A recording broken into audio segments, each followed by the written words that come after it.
Hey everybody, G4 Video 5 here, and welcome back to some more Grand Theft Auto 3. In this part, we will be completing the final mission strand for Asuka. Miguel seems to think I'm mistreating him. Still, he's revealed the extent to which Catalina fears your quest for revenge. She has 3 death squads dotted around Liberty, whose sole job is to hunt you down. Act as the bait and get the death squads to follow you to Pike Creek, where some of my men will be waiting for them.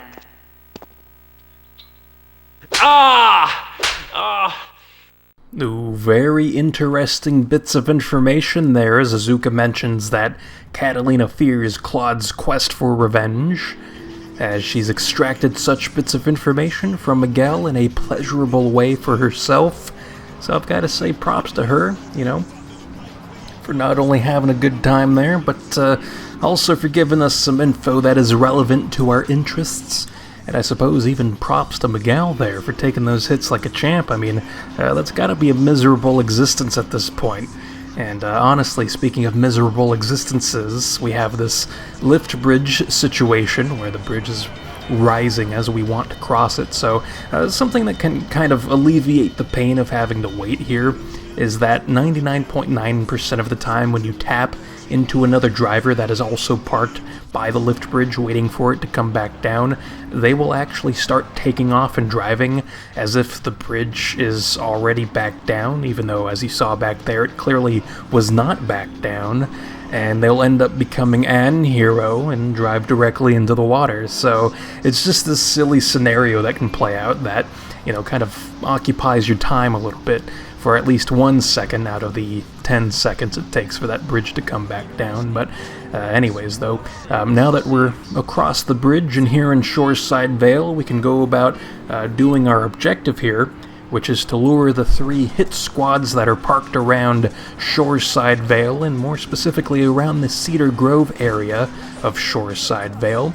And we've got to lure these hit squads on over to a compound, as well as crash into a landstalker there. But the compound is located at Pike Creek in Shoreside Vale, so relatively nearby these hit squads that are parked around the place.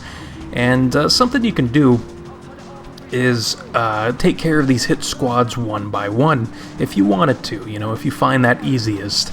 As what I'm doing here is luring all of these hit squads on over to the compound at the same exact time. And the way you know that these hit squads are chasing after you is if their icon on the minimap turns from pink to purple.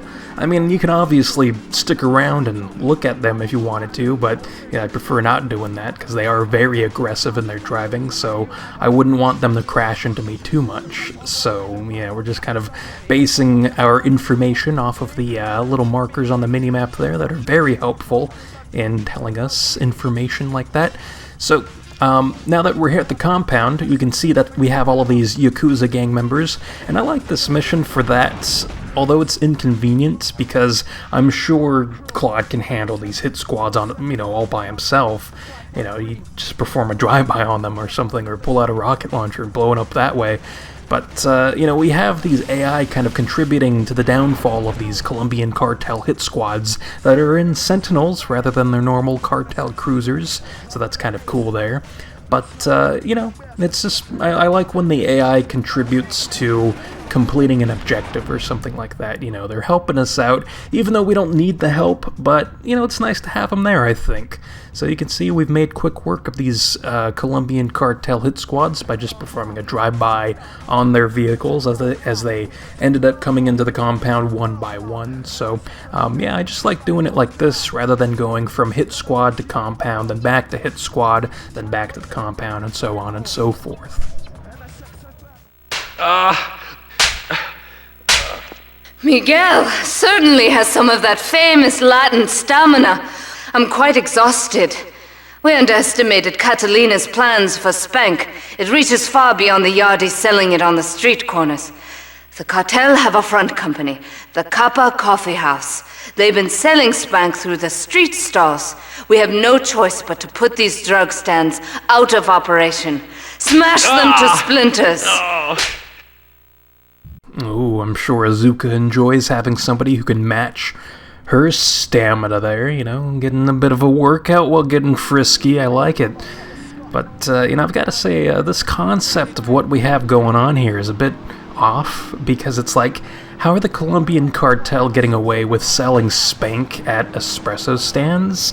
I'm sure they're not just putting it in the espresso itself. It's like there's some kind of like secret menu, or there's keywords that indicate to the Colombian cartel vendors that, ooh, this person wants some spankage, so we'll give it to them there. But, I don't know. It's just, I'm more of a cappuccino man myself. Give me some mocha cap and my lips will be tingling in no time.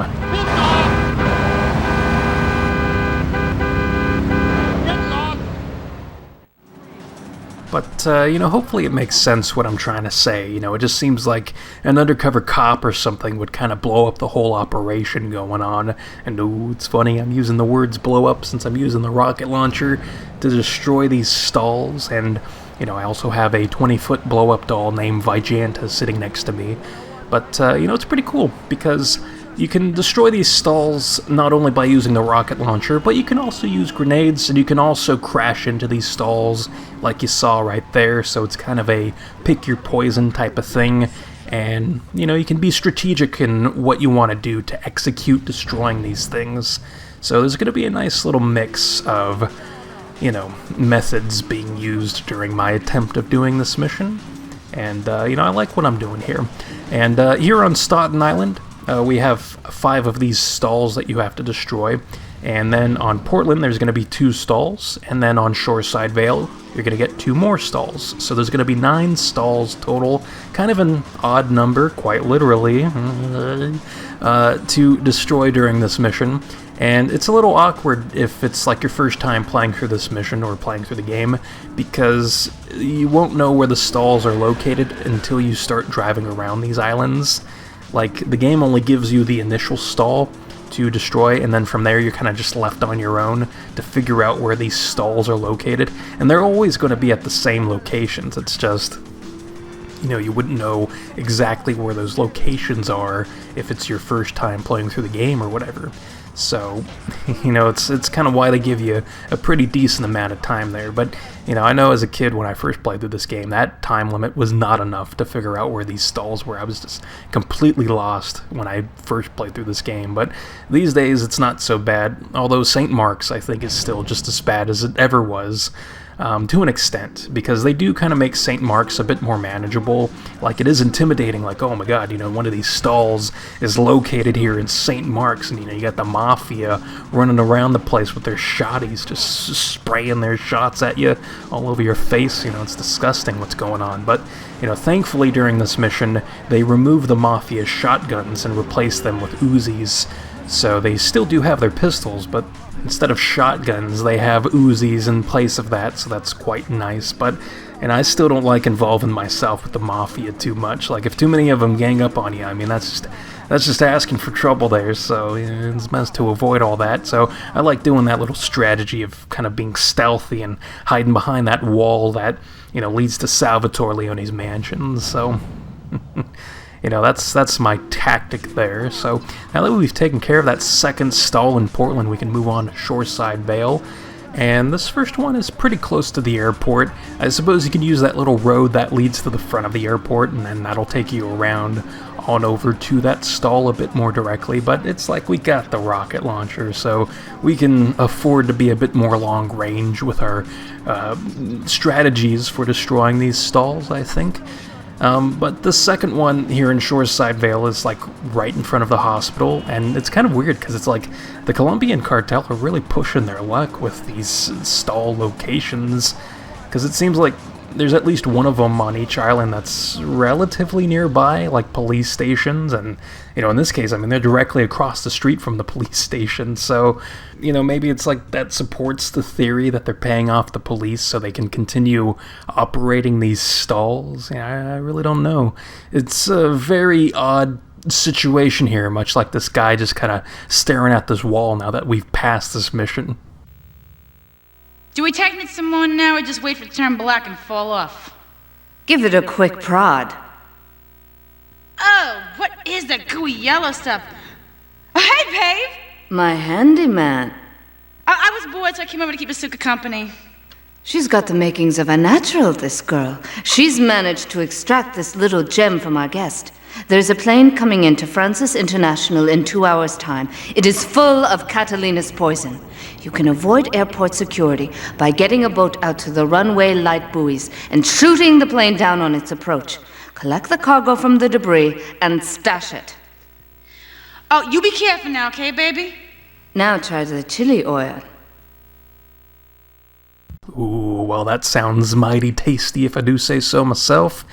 And, it seems that one of Miguel's body parts has turned gangrene, and Maria and Asuka are getting some kind of fun out of poking at it, so, it kind of makes you a little queasy thinking about it there, but, I suppose as long as they're having a good time, then that's all that matters. And, speaking of a good time, this mission is one of my favorite missions in the entire Grand Theft Auto series, although it involves one of my least favorite parts about this game, as we have to use the lift bridge to get on over to Shoreside Vale in a quick fashion. And of course, it's being raised when I want to use it. And what I said when we initially came into contact with this bridge is that it always raises itself at inopportune times for me, and here we have yet another instance of that, as during this mission we have a timer that we must abide by. And if we were completing this mission the normal way, then the timer wouldn't be that big of a deal, but we've kind of got to haul ass a little bit because we're going to be using a speedrunner strategy to complete this mission. So the normal way of completing this mission is to go to Francis International Airport and clear out the groups of Colombian cartel gang members that are scattered around the place, so that way you can safely use the runway to fire off a rocket launcher shot at the dodo plane that's going to be landing there that is holding on to these SPANK packages. So once it's blown up, you can collect those SPANK packages and take them back on over to Asuka. But what we're going to do is head on over to the Cochrane Dam, and there's going to be these two dome areas atop the dam. So we're going to go to this first dome area on the left, and we're going to park our car in a strategic spot to allow us to expedite our escape, as there's going to be cops that are going to spawn here after we fire off our rocket launcher shot. So I'm going to this specific corner of this dome area, and I'm looking at those two specific prongs along the fence. Once I've looked at those prongs using my rocket launcher, I'm aiming directly up into the sky as far as the game allows me to. And then once 1 minute and 17 seconds appears on that timer, I fire off my rocket launcher shot, which then hits the dodo plane passing by, exploding it, and it ends up dropping its packages atop the dam for me to collect. So, from here, I'm just on foot collecting these packages, since it's a little finicky when you're using a vehicle, because it's like the vehicle's wheel has to be directly over these packages in order for you to collect them, so it's just overall a pain in the ass. I'd rather just collect them on foot. So it is in your best interest to carry body armor. As you can see, they've completely depleted me of my body armor, and then it also pays off to have, a bit of a cushion there with your heart health, maybe by stopping by one of those ladies of the night, getting yourself acquainted with such things, so that way, just in case the cops in your situation shoot you a bit more than they did in my situation, then you'll be quite fine, since you'll have that extra bit of health. But now that we've destroyed the dodo, collected those packages, and gotten rid of our wanted level, we can head on back over to the construction site to drop off these packages to Asuka.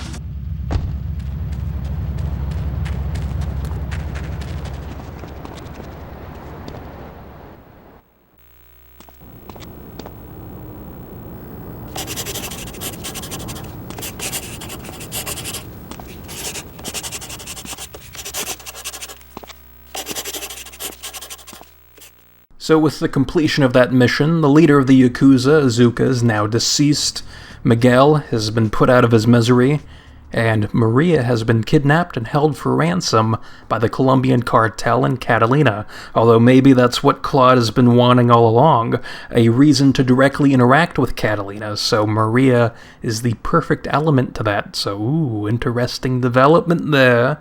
So even though we do have the $500,000 required for the final mission in this game, we won't be tackling that mission right away. Instead, what we're going to do is do the things that are required for 100% in this game, along with some side missions that we still have yet to tackle. So, in the next part, we will be doing missions for a man named D-Ice in Shoreside, Vale. So, until then, I will see you next time.